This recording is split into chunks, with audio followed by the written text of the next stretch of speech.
Hello. Hello. Yo, what's up? Hey, welcome to the first installment of Calling My Friends Without Them Knowing that I was going to call. I have my buddy on the line, Chuck. Hey, Chuck, how's it going, bud? Hey, what's up, buddy? What you doing? Oh, fixing dinner accidentally at 3 o'clock because it felt like 5. I don't know what the hell I'm doing, to be honest with you. So you're actually cooking dinner? It felt like 5 because it looks like 5, and I didn't check. I'm an idiot. You know, like there's watches and like clocks and things, right? Well, I'm slow to that stuff. I just kind of just look outside and just see what it looks like. So you go with the caveman way of telling time. You follow the sun, I guess? Yeah, well, yeah, and what's weird about it is it's like it gets dark around 8:30 or so. So it's basically just 8:30 until I wake up at 3 o'clock to go to work. So there's like a time lapse where it's just yeah. Once it gets to that time, it's just the same. It's continually 8:30. Yeah. What are you cooking for dinner? Doing a rip off of KFC, but doing the bowl, whatever the hell they call it, Okay, like got gravy and all that shit in it. Yeah, where they just put a whole bunch of stuff in one bowl and Yeah, I like that. Just a bunch of just everything all mixed together. So are you making dinner for yourself or for the whole family? The whole family. Yeah, the whole family. Dude, I tell you, I watched that Kurt Warner movie. Yeah, what do you think? Okay, all right. I got some things. Okay, it was fine. It was cool because we lived through it, so it was really cool. But number one, why? Okay, first of all, it's worth watching. But Brenda is not. This is going to be a very, very hot take, and you might have to cut this out. Brenda is not hot enough to take on a blind kid. Not hot enough to take on a blind kid. What do you mean? You know how smoking hot the chick's got to be to take on a blind kid? Oh, I see what you're saying. From Kurt's perspective. Yes. Not hot enough. Like, not even close. I don't know, man. In Iowa, I would guess it's probably pretty. She might be like a 10 in Iowa. You're right.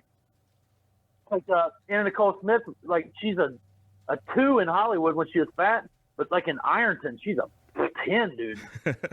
So did I ever tell you my Brenda Warner story? No. So Kurt leaves the Rams. Goes, New York, and then comes back Arizona. And Arizona is at the Rams, and they're at the Dome, and we had really good seats. Right. And it's all Rams fans. We're sitting like, I would say probably 10 rows back, 50-yard line. So we're just surrounded by Rams fans. And then there's this one lady in front of us who's just pounding beers and screaming and yelling and cussing, like just going crazy. And I look over, I'm like, that's Brenda Warner. The one that was going crazy? Yeah. All right. I think it was sort of because, and I don't remember all the details of why Kurt left St. Louis, but it seemed like the way she was acting, it seemed like there were maybe some bitter feelings, like he wasn't done with his career. He still had a lot left because, that year he took him to the Super Bowl. No, it was Marks was a dick. Warner, he kept getting hurt, a little bit here, a little bit there. And then Bulger come in, and he was like, look, anybody can run my offense. I don't need that guy. Yeah. Got rid of him. Like, what are you thinking, man? Yeah, he still had some life left in him. Yeah, Bulger, he's not exactly going to the Hall of Fame.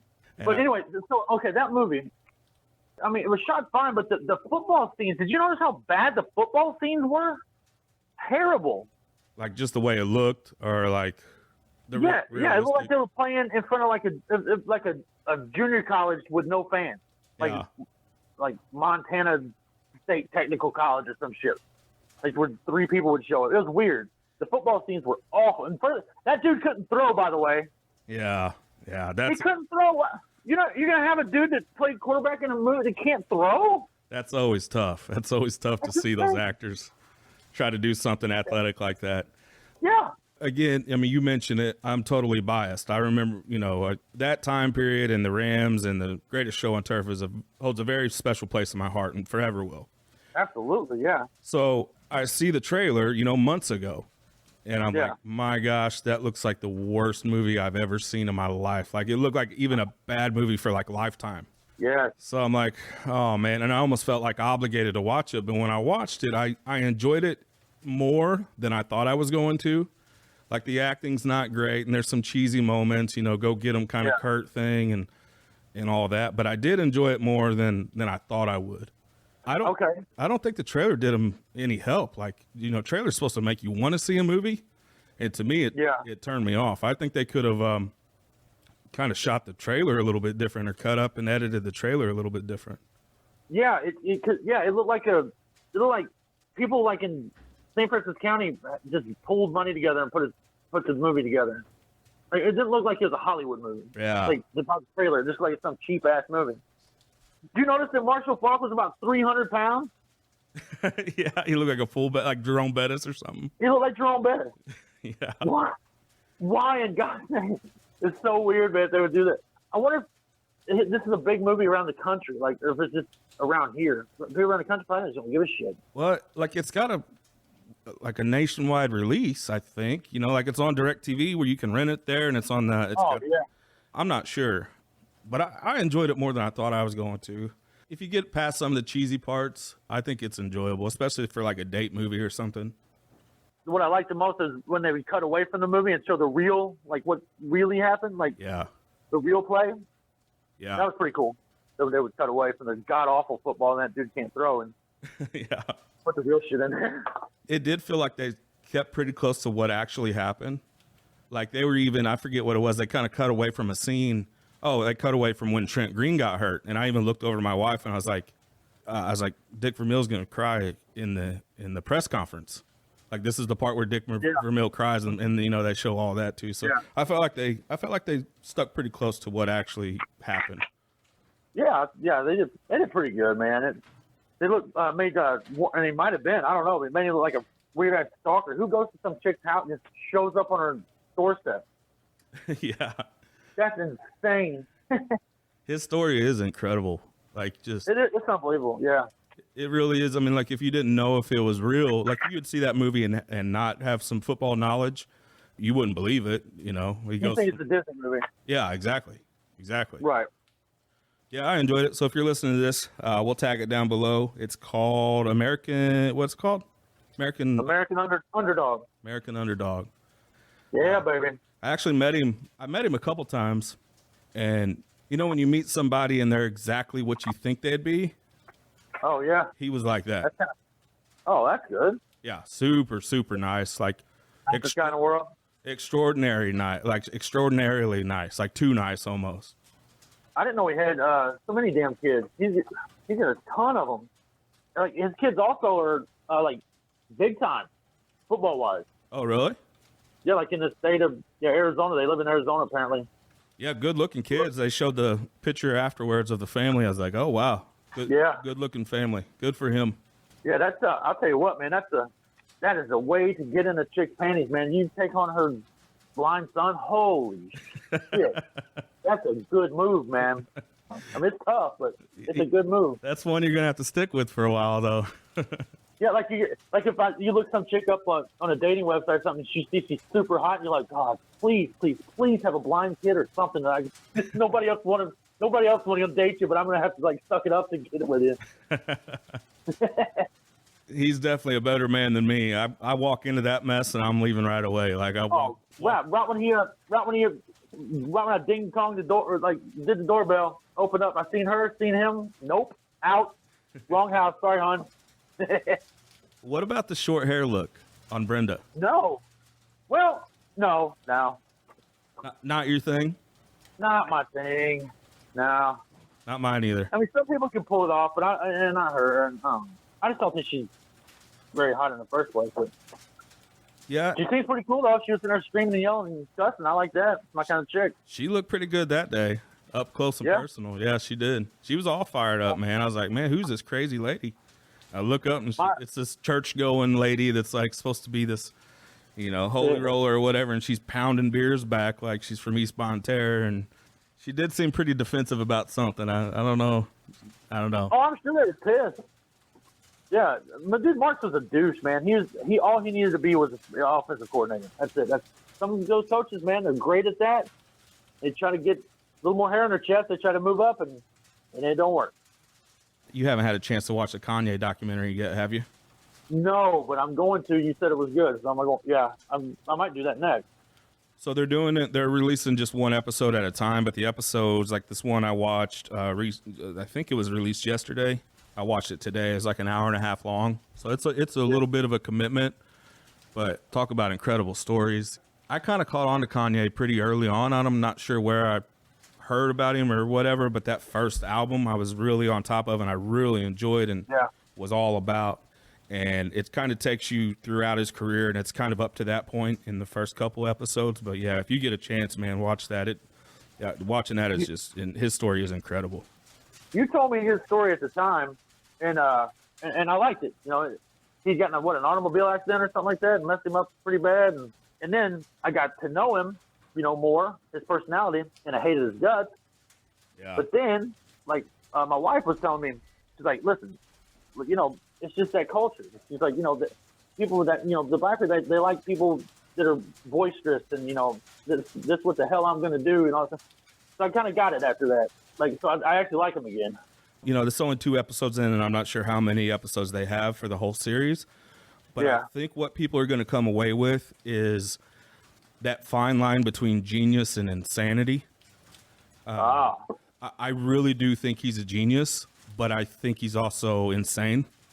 Yeah. Not clinically, but just completely crazy and self-absorbed and honestly a little bit of that, especially early on in these first couple episodes.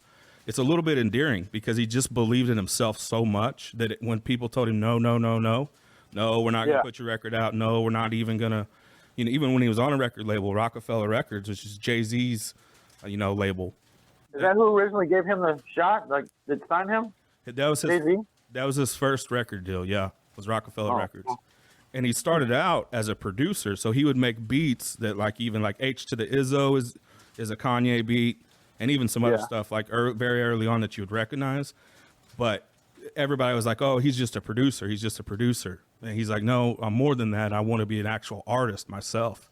And people just would shut him down over and over and over. So it's really a cool story. And it's one of like, you know, it's kind of cheesy, but like perseverance and not giving up on yourself and totally believing yourself and having the dedication to, you know, there's certain times in the videos where he was completely broke, didn't have any money whatsoever. And he could have easily just went and made beats and made records for other people. But he was so committed to, and he believed in himself so much that he continued on and he found ways to actually do it. So I loved it, man. I love it. I can't wait for the next one. There are so many artists or inventors, you know, entrepreneurs that when you hear their story, there's always a time in their life where they said, I don't give a fuck about the money. I don't care. I want to do this. I want this to work. And they don't, they let the money part go. They don't care about the money part. And it all works out. There's so many stories about that. Do you watch Steve-O's podcast at all? Or listen to Steve-O's podcast at all? No. I'm entertained by it, but I think mostly because of the guests he has on. Right.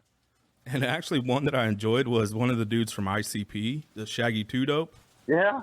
And they were kind of talking about that in a way. They were like, you know, another guy on Steve-O's podcast was like, I was in a ska band and we didn't make it and all this. And Shaggy's like, well, why didn't you make it? And he's like, everybody that I know that's ever made it or been successful in this music business and just entertainment industry and world, it's because they just didn't quit. They just continued. Yeah. When other people quit and gave up, they just kept going. Funny you say that because there's a video on YouTube. It's Dave Chappelle. And I love when Dave Chappelle, when he talks about the shit in his head, not the act that he has, but when he gets real and you can see how intelligent he is. I love that. But there's a kid, he's asking him a question, he's taking questions from the crowd, and this kid's like, how do I get into stand-up? And a funny exchange happens. But then at the end of the day, he goes, look, I don't know how people start nowadays. I don't know how they start. He goes, but start. That's all I can tell you. Start and don't stop. He goes, it'll work out. I think there's a lot of truth to that. I think so too. It makes sense to me. And I do think you're going to get good at anything you do if you just keep doing it. You're going to get good. Yeah, I mean, common sense, practice makes perfect and all that. Or just keep practicing. You're going to be better at it no matter what it is. Yeah. Check out that documentary series or docu-series or mockumentary or whatever the hell they're called. Yeah. on Netflix. It's a Kanye, and I don't even know what the official title is, but search on there, and you're going to see some good stuff on there. All right, Chuck. Yeah, I'm gonna check it out, buddy. All right. Thanks for making us dinner here at 3:30. Yeah, buddy. All right. No problem. Talk to you later. All right, bye.